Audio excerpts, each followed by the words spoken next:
Grand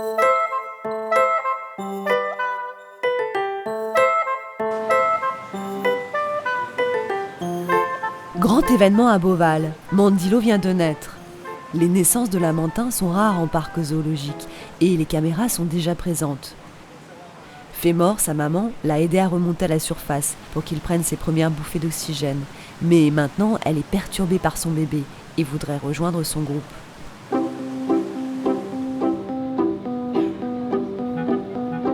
Pour éviter qu'elle ne stresse, ses soigneurs ont décidé de laisser passer la mère et son petit dans le grand bassin, tout en les gardant sous haute surveillance. Lolita, la jeune femelle qu'on a, ça doit l'intriguer un petit peu, donc du coup elle est venue la voir et puis elle l'a suivie pendant 5 petites minutes.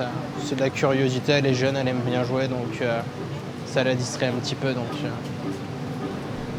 Lolita est en effet très joueuse, mais un peu trop brutale, elle épuise Mandilo. Celui-ci n'a plus d'interaction avec Fémor, sa mère. Jean-François et Baptiste mettent en place une rotation de l'équipe pour une surveillance 24 heures sur 24. Donc toutes les demi-heures, quand vous voulez dans la demi-heure, une séquence de 5 minutes, où là vous comptez combien de fois il remonte à la surface respirer. C'est pour qu'on voit un peu si on est sur un rythme régulier de respiration ou pas. Ou est-ce que ça ralentit parce qu'il se fatigue, ou est-ce que ça accélère, enfin voilà, qu'on ait une idée de ce qui se passe. Donc c'est ça, et c'est voir les interactions avec la mère. Est-ce que la mère rejette le petit? Est-ce qu'elle donne un coup de queue? Est-ce qu'elle donne un coup de dos? Enfin voilà, comment ça se passe. Pour tenter un rapprochement et protéger Mandilo de Lolita, maman et bébé sont isolés du groupe. Si elle est calme comme ça en restant là, on la laisse là pour l'instant.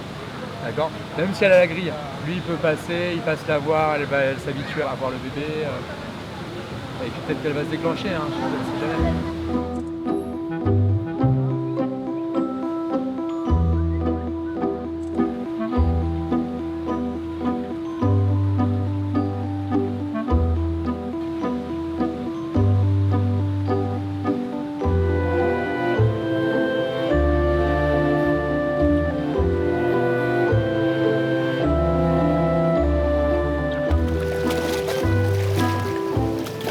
Pas d'accord, hein.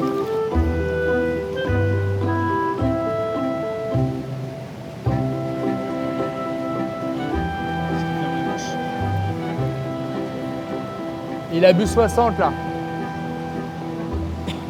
Il y en a un peu qui est passé à côté, mais il a tété, il a vraiment tété.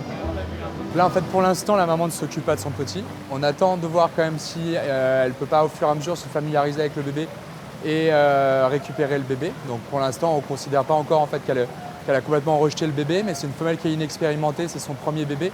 Elle n'a pas l'habitude, donc ça la stresse beaucoup.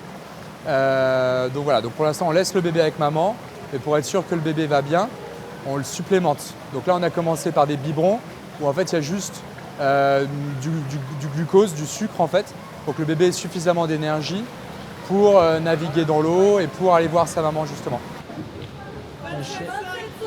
27,5. Ah, tu vois, quand je disais c'est dense. Il faut enlever le poids du brancard. Mais ok, ça marche. On le mesure. Premier examen d'une longue série pour Mandilo. Pour s'assurer qu'il grandit bien, il sera pesé, mesuré chaque semaine et une prise de sang permettra de suivre son état de santé.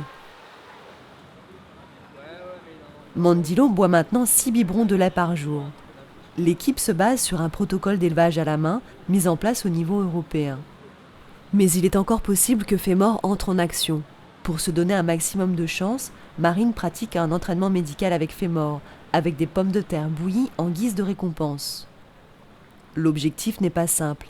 Elle voudrait essayer de traire ses mamelles pour les stimuler et éviter que son lait ne tarisse. Il y a Jean-François qui a essayé, il a réussi à tirer les tétines, mais il n'y a rien qui est sorti. Donc là, comme il est né depuis jeudi, maintenant on est quoi, mardi. Si on ne le fait pas assez régulièrement, je pense qu'il n'y aura plus du tout de montée de lait. Aujourd'hui, ça a marché.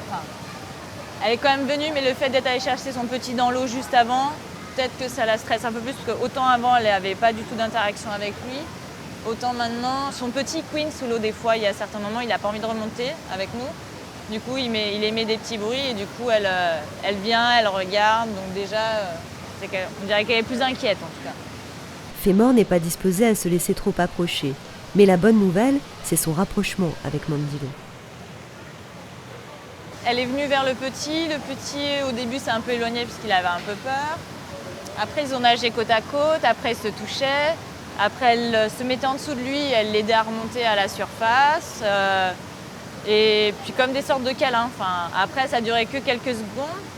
Mais étant donné qu'avant, il y avait vraiment zéro activité et puis aucun intérêt l'un pour l'autre, c'est vachement mieux. Marine est venue faire un suivi d'observation du bébé lamentin depuis sa naissance. Chronomètre, stylo ou caméra à la main, elle répertorie tous les faits et gestes de Mandilo et de sa mère. Et justement aujourd'hui, elle assiste à un nouvel épisode important. Fémor se masse une mamelle d'où s'échappe du lait.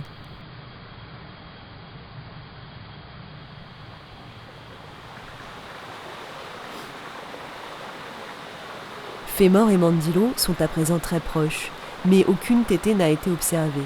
Et depuis quelque temps, Mandilo refuse le biberon.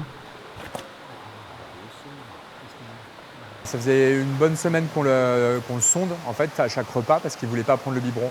Donc, pour être sûr qu'il ait la dose de lait correcte, en fait, on lui met un tube dans l'estomac pour l'alimenter 6 fois par jour. Et là, maintenant qu'il a bien repris du poids, qu'il a un meilleur comportement, qu'il est plus vif, etc., on veut essayer de repartir sur un biberon.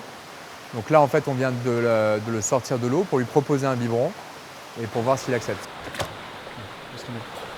Mandilo refuse le biberon et il développe une sorte d'acné qui pourrait être une intolérance au lait. Il y a donc urgence, car plus le temps passe, moins Fémor risque de produire du lait.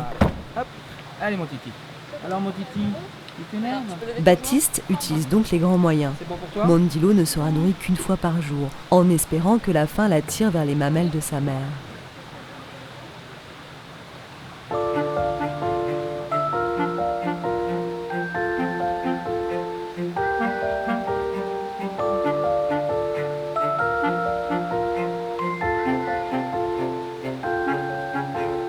Il aura fallu attendre 40 jours pour que Fémor devienne une maman modèle.